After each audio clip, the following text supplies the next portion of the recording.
Cuando pensamos en el término institución, podemos pensar en escuelas, hospitales o la familia. ¿Por qué? Bueno, porque por lo general asociamos este concepto con estructuras que están organizadas jerárquicamente y que a su vez facilitan y organizan la vida de las personas.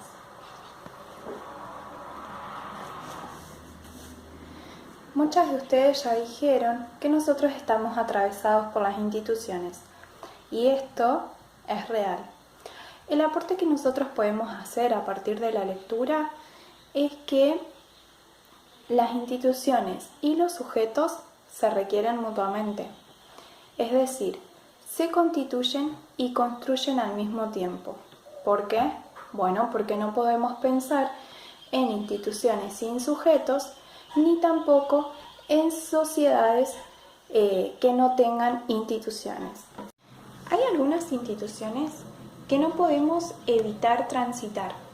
Es por eso que constituyen lo que se denomina un pasaje obligatorio. Acá podríamos mencionar como ejemplos a la familia o la escuela. En el caso de la escuela, un nivel primario y un nivel secundario. Hay otras de las cuales sí nosotros decidimos si participamos o no. Por eso constituyen lo que se denomina un pasaje voluntario.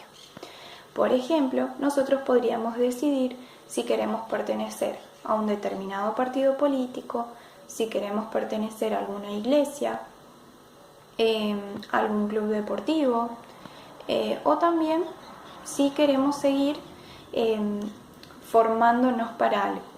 ¿Sí? Bien.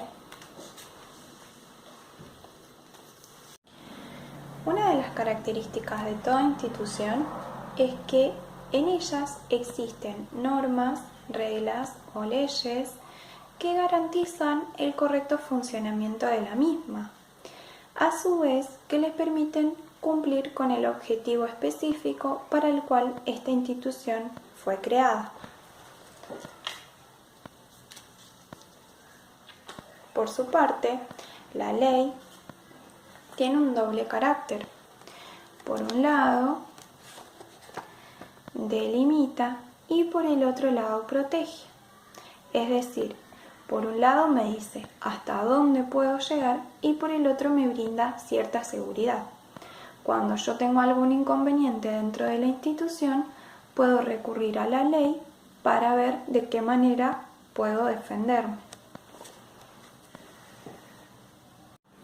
Otra característica de las instituciones es que en ellas se establecen lo que se denominan relaciones asimétricas. Estas relaciones asimétricas o desiguales tienen que ver con esta organización piramidal que caracteriza a todas las instituciones. A su vez, están fundadas en el poder que cada sujeto ejerce sobre otro dentro de una institución. A su vez, el poder permite a los sujetos influir en la toma de decisiones o hacer prevalecer su postura, ¿sí?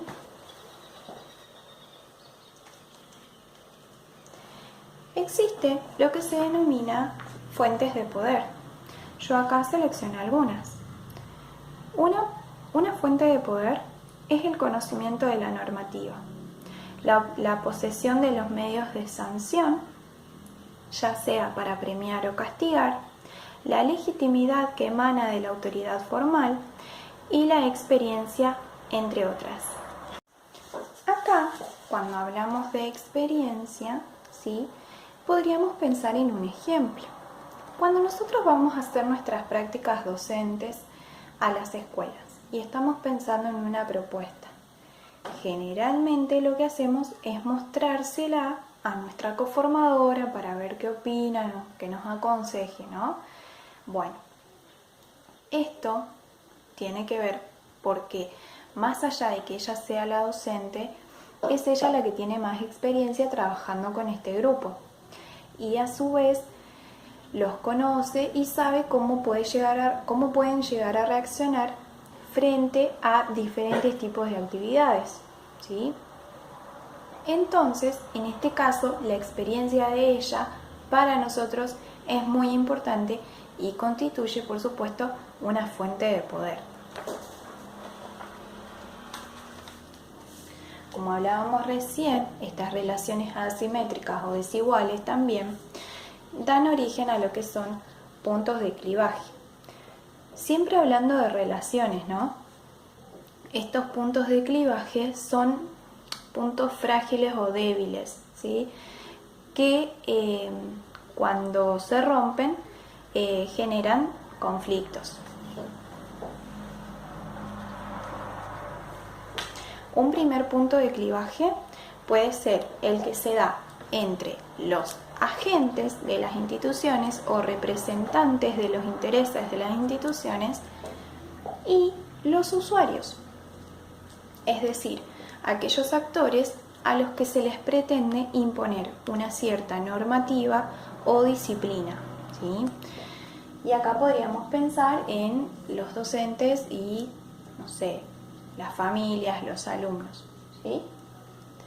Otro punto de clivaje podría darse también entre los diferentes docentes, los equipos directivos, ¿sí? Es decir, cuando se tienen que sentar a pensar ciertas propuestas, los diferentes intereses generan conflictos. Actores y conflictos. Encuentro choque de dos posiciones totalmente diferentes que logran llegar a un acuerdo. Hay diferentes tipos, hay diferentes posiciones de actores frente a estos conflictos. Uno de esos conflictos es cuando el conflicto es ignorado, que sabemos que está, pero no lo tomamos como un conflicto. Por ejemplo, la repitencia de un estudiante.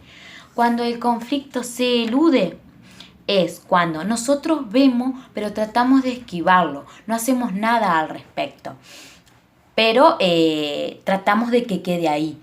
Por eso se habla de rumores, de chismes, etc. Cuando el conflicto se redefine y se disuelve es cuando no se define, pero tratan de llegar a un acuerdo en común. No compartan las mismas ideas, pero tratan de encontrar los puntos en común y llegan a un acuerdo. No se resuelve, pero se aprende a operar con eso. Cuando el conflicto se elabora y se resuelve es cuando realmente se ponen todas las partes, se reúnen y empiezan a llegar a acuerdos y empiezan a negociar, que toman medidas para poder solucionar ese conflicto y prevenir otros. Conflictos dentro de las instituciones, que está el conflicto en torno a la pluralidad de pertenencia, que es porque al permanecer en muchas instituciones, en cada una de ellas tenga un rol que genere conflictos. Y hay muchos factores, como por ejemplo, el rol que cumple en una escuela, que tenga un cargo jerárquico en alguna escuela y en otras no tanto, la cantidad de años que lleve en una escuela y otra le va a generar más sentido de pertenencia que a otra, etc. Después, conflicto en torno a la definición del proyecto institucional, que es cuando se encuentran todos y todos tienen intereses distintos y miradas distintas.